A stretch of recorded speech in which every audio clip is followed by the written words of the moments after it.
Malayziya 370 numaralı aeroplan zadi qayerga ketdi? Necha yil burun beliqchilar ishlatib kelgan kir yuvish taxtasi o'ylamagan yerda Malayziya 370 numaralı aeroplanning partisiga degan xabarning tarqalishi ilgari yuz bergan echinishli aeroplan hodisasini yana bir qitim qiziq nuqtaga elib chiqqan. Undaqda bu aeroplan zadi nemish bo'lgan? 2014-yil 3-oyning 8-kuni 0 dan 41 minut o'tganda Malayziya 370 numaralı aeroplan Malayziyadan ko'kka ko'tarilgan. Ammo havo ochiq ahvolda aeroplan uchib 1 soatdan keyin yer yuzi bilan bo'lgan aloqasi butunlay uzilib qolgan. Har xil avtomatik asboblarning taklif qilishicha saat 1dan 21 minut atrofida aeroplan ichidagi javob qaytarg'ich qatorliq barliq asboblar tuyuqsizlik o'chib ketgan. Bu xil benormal holatni ko'rib, yer yuzidagi xizmatchilar Yaponiyaga qarab uchgan aeroplandan Malayziya 370 numaralı aeroplan bilan aloqalash beqishni aytgan. Aloqa ulangan, ammo simsiz aloqa qachilik uchirganlik uchun Malayziya 370 numaralı aeroplandagilarning nima deganligi aniq anglanmagan. Mushu video orqali sizlarga nihoyat yaxshi bo'lgan kino ko'rish supsini tavsiya qilib qo'yay. Agar nadir yangi kinolarga ehtiyojinglar bo'lsa, Legleg 66 saloniga erishib olsanglar bo'ladi. Uzun o'tmay aloqa butunlay uzilgan. Faqat radarda aeroplanning uchayotgan holati ko'rinib turgan. Ayni chaqda bu nurg'un kishilarning eng chong umidi bo'lib qolgan. Ammo afsuslanarligi oxirida bu aeroplan yana radardan g'oyib bo'lgan. Hech kim bu aeroplanning qayerga ketganligini bilmagan. Mo'jizmi yuz bermagan. Malayziya 370 numaralı aeroplan mana shunday uzil kesil g'oyib bo'lgan. Shuning bilan tang bu aeroplan tarixdagi birdan-bir qandoq hodisa uchirganligi aniq bo'lmagan aeroplan bo'lib qolgan. Ayni chaqda aeroplanning qayerga tushib ketganligini tepish uchun davlatimiz Malayziya qatorliq 27 davlat atrofdagi dengiz tavalligiga qarata tekshirish olib borgan. Lekin hodisa yuz bergan joy aniq bo'lmaganligi uchun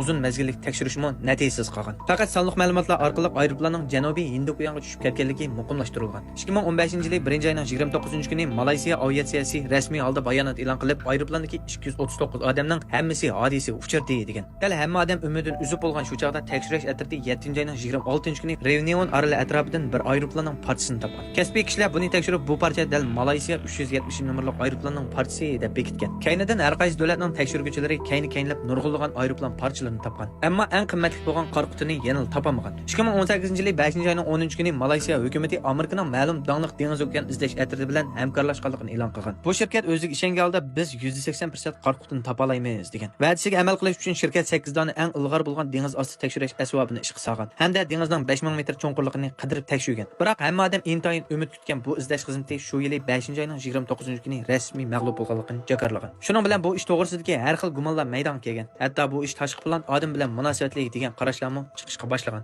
Ammo hodisaning haqiqiy ahvoli zodi qandoq, buni biz mangu bilolmasligimiz mumkin.